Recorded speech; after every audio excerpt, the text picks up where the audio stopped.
My name is Vicky Karuga, and currently I run a company called Profiles International as a managing director.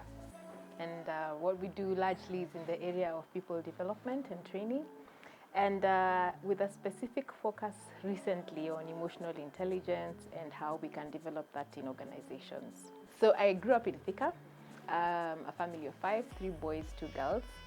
My mom was a nurse, my dad was a lawyer.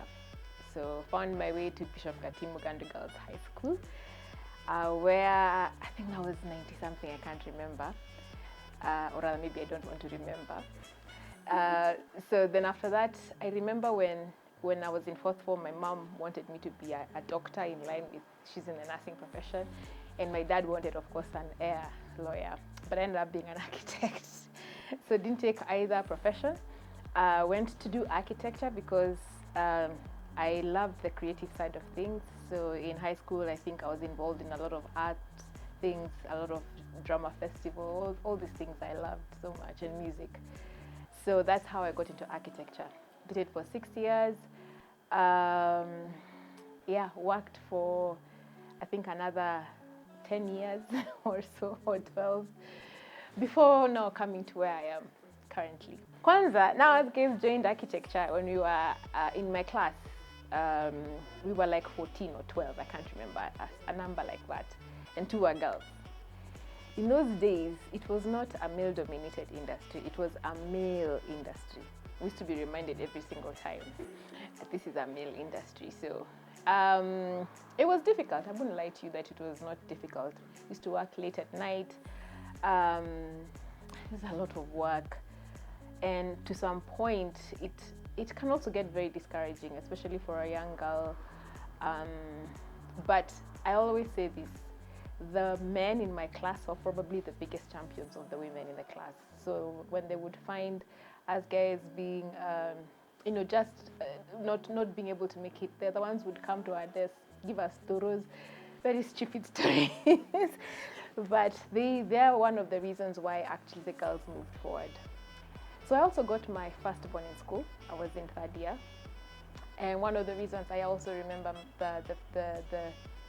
my male colleagues is because they would actually even take my son. They used to call him Le Corbusier, after a famous architect. They'd buy him balloons and things like that. And yeah, they really supported me at a very difficult, it wasn't so difficult, but yeah, difficult time. And so I finished after 6 years, went to work with 2 companies. I think one was called Symbion and another was called Vickys. I did, I think, 4 years before I decided to form my own company called Harakibu. And I also married an architect, by the way. Talk about zero grazing. And yes, we met in campus in 1st year. So we set up a company which we ran together for, it's still there, it's still running. And yeah, did lots of projects. I enjoyed it. But one of the things I came to realize at some point was, especially for us technical people, we learn a lot of how to do things, how to do this and the other. There's really no emphasis on how to collaborate, how to be more effective with people. So for me personally, it was a learning curve of about 3 years to realize, yelling will not get you anywhere. Being buried in your books will not get you anywhere. And if you want to be effective, especially in sites, you can imagine in a site, you're meeting the guy who's Karuga in CBT, and the one who's building with Mawe. Sometimes by then those guys are on Bangi, you don't know what they are on. So it was managing all those people, I realized, was actually a skill, it was an art. And so I got interested. And I started getting interested from the angle of psychometric assessments, because what was what made me curious was the fact that they said psychometric assessments could measure people. So I wanted to understand, how do they measure people, their propensity, things like that. So I started studying that on the side. What are psychometric assessments? How do they do the things they do? Started talking to some of the professionals. And that's actually how we started the whole thing of people development.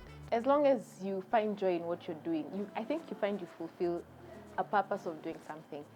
One of the things that I absolutely enjoy is music. And music has been the can I call it like the belt that ties my whole life together. When I was in primary school, I did a lot of music. I was always picked to go sing, dance in music festivals. When in high school, if you look at all my awards, they're all in the music arena. Best dancer, best drummer, best everything. I think so many. And they all came from drama and music. I don't even think I have one CG best in maths. I was about to ask you. I don't. I think the only award that I won was really intellectual is Science Scope. I think I was first or second in either district level or provincial level. I can't remember. You see, I can't even remember. So, and yeah, we'd get awards for math, but even those I can't remember. But the ones that I got for my music, I remember. And then I got into, so this is the thing, people get into the family life like after, usually, not all of them. And so I got into family life very early. So my 20s were not spent exploring who I was spent with diapers, nappies. I can tell you diapers, the price of diapers has fallen since they were introduced. They're the only things that have become cheaper. Because buying diapers in my day, oh my God. So we had the nappies and the white ones you soak. So my 20s was filled with diapers, wipes, thermoses, milk, breast pads. And my 20s, that is. And so I didn't get to, I think, largely explore like who I was. A lot of the time, I think I was just spent rat race with the children. I have 3 boys and 1 girl. So you can imagine, those were the years. I started my music involvement in maybe when I was 28 or 27. So friends of mine decided to get together and form this rock band. So if you can Google Murphy's Flow, we're a rock band. We have 3 whole albums out. So, so we got together and they didn't have a drummer. So naturally I said, okay, I'll drum. So I became the drummer. I didn't know a single thing about drumming. I learned on the job. A lot of the artists who play music you see now, maybe Kato Change, some of the twins who play at Safaricom Jazz Festival, a lot of them came from that era. It was an era where we had a rock scene in Nairobi and it was somewhere near Yaya.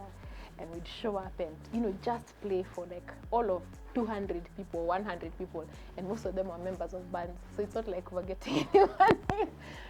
But it brought to the forefront the skill of playing musical instruments. Remember, we were from an era where there was a lot of playback. So during those sessions, guys would come with guitars, bass or acoustic or lead, whatever it was, and then drums. And then because I didn't have a drum kit, I'd have to borrow someone's drum kit. These sticks, I was taught about sticks. Again, it is the men who helped me. They came, they brought me sticks. They taught me what I know. I remember our bass guitarist, she's called Josie. She's one of the people who really, really I admire a lot and also supported me. She used to be the one who told me, you just go play. Stop pretending over here that you're scared. You're scared for who? Yeah, so again, now I started playing in the music band, and I think COVID is the only time I stopped again from playing music. And I'm hoping we start again soon. It will take time to teach them. How I found myself getting deeper into profiles. I think the fact that I like really reading things and understanding them. I started trying to understand more about psychometrics, this world of psychometrics, this world of human resource.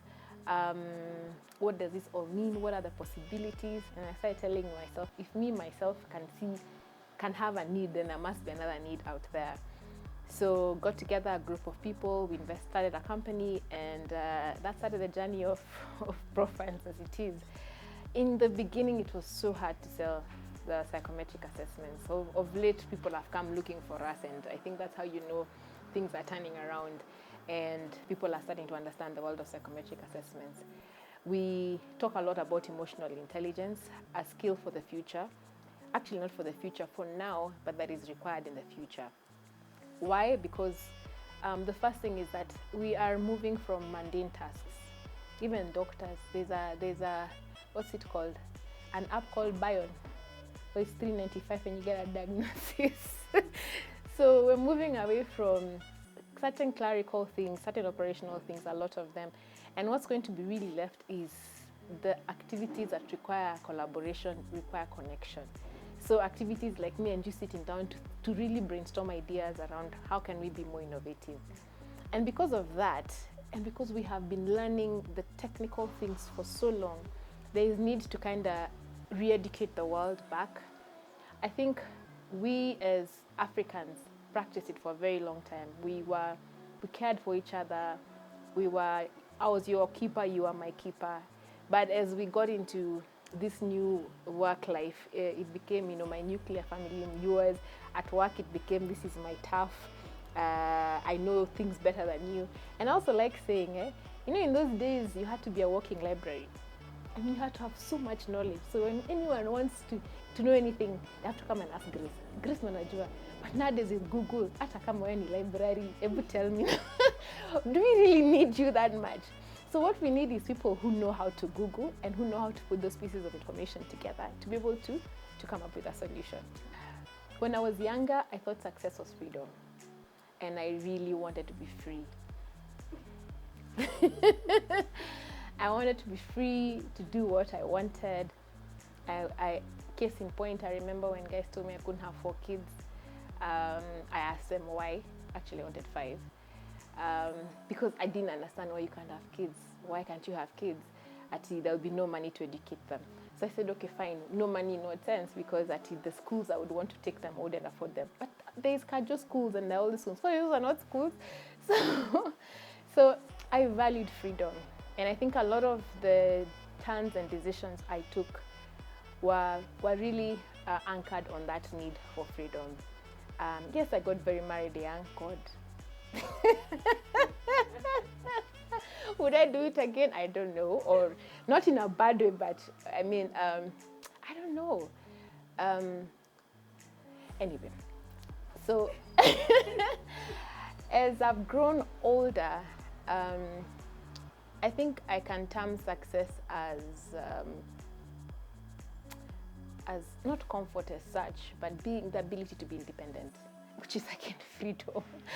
But in the sense that when I was growing up, and even if my kids were young, I hadn't realized just how much money people are talking about because my kids are in school. Now one is in uni, one is where.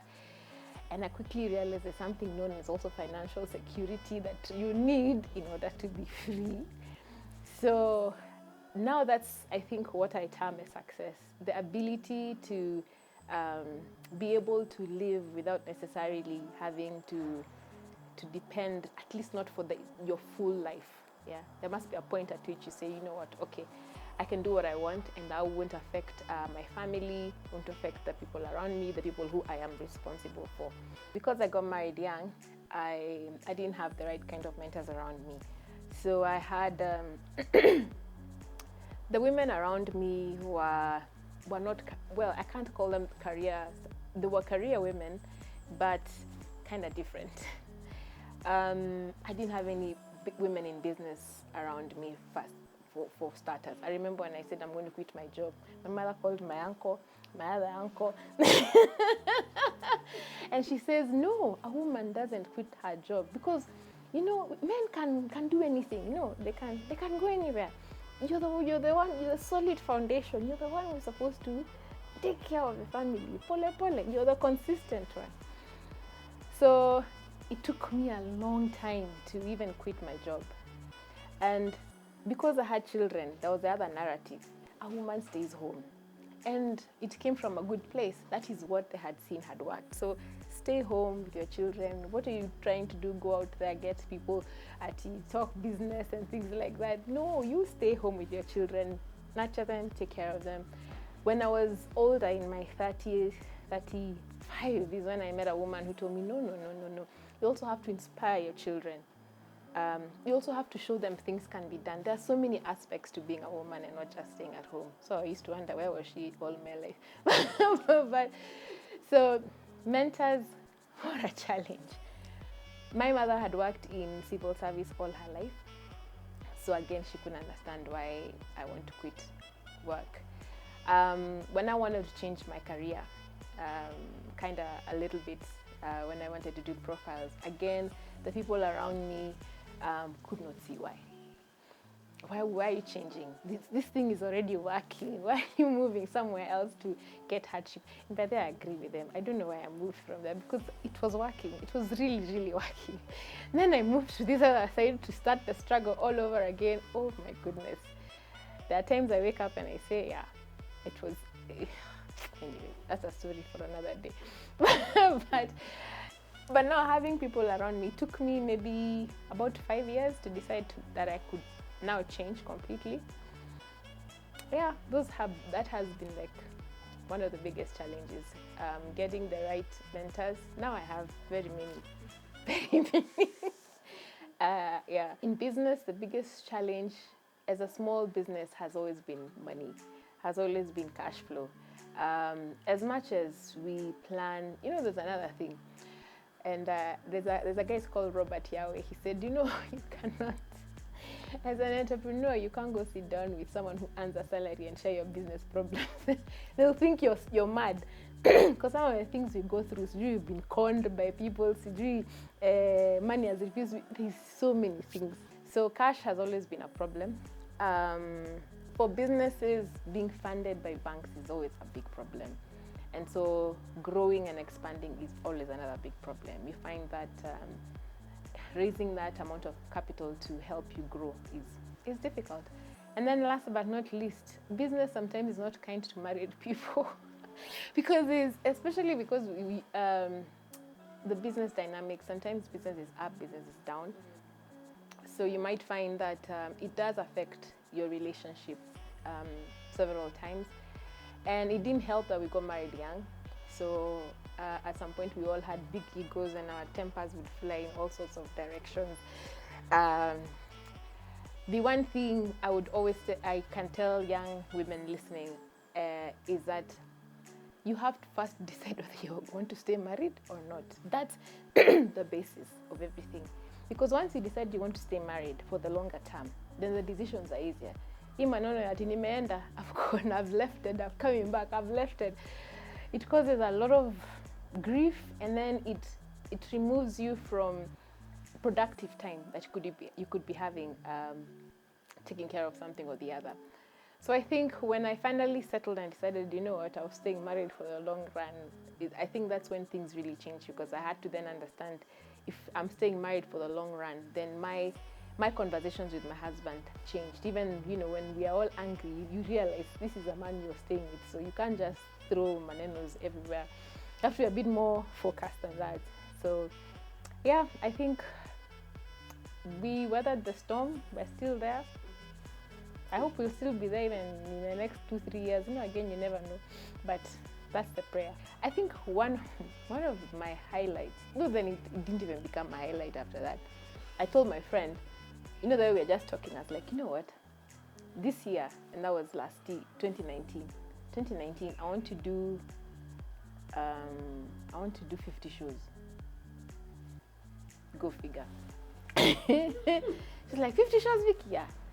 Do you know, in February, in December of 2018 is when I was telling her, next year, I think one of my goals, I want to do 50 shows. In December that year, I met a guy who owned Sevens. And he invited me to be singing every Friday at Sevens. So I sang straight up. I don't think I missed any Friday until September when I had to travel. So I guess that was a highlight. Family is a highlight, but family changes. Today we are like this, tomorrow we are the other like this. Everything changes. I have my family, I have my husband, he's very supportive. I have my kids who want a life different from the one I imagined for them.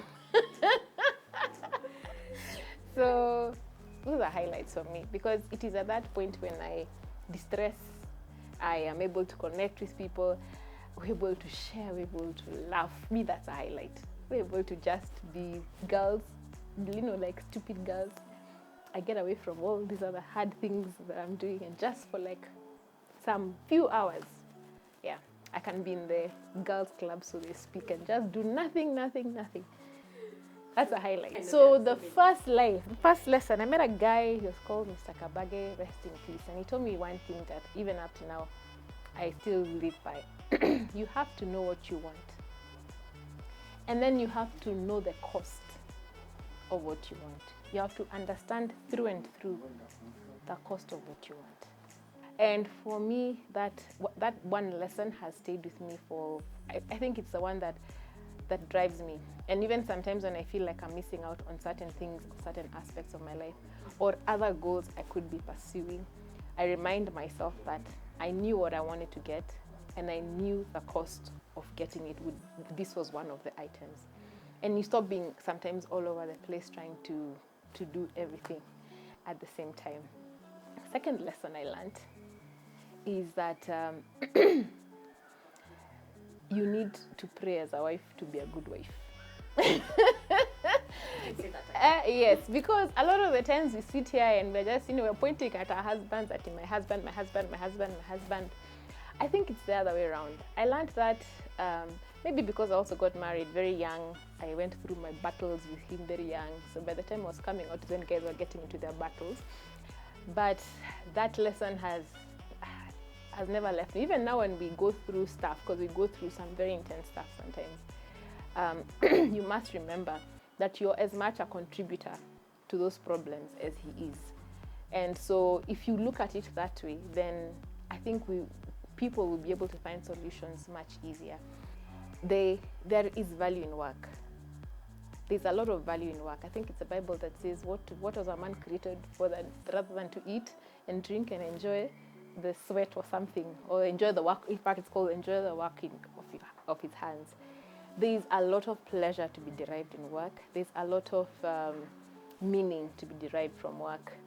And we need to talk about it a lot. We need to teach the people who we lead, and we teach them through work. We don't teach them by telling them. Case in point, our very young people who see a lot of wealth and think it happened just like that. So we need to meaningfully, I don't know how we're going to do it, allow the young people to engage in meaningful work. I am Vicky Karuga on Instagram and Twitter and LinkedIn. I think LinkedIn is where I'm most active. Facebook, I'm there, but not very active, and I think that account is private. The company is Profiles International, so you can find us again on Twitter, on Instagram, on IG, and on LinkedIn as well. We're very active. You can go to our website, profiles.co.ke. You'll find a lot of stories about us there. You can also, if you reach us through LinkedIn, or the website has a WhatsApp number, you can reach out to us. We can come to you. Yeah. And if you want me to give a talk on EI, I'm more than happy to do that. That's something I have a passion for, and so I like whenever invited. Yeah.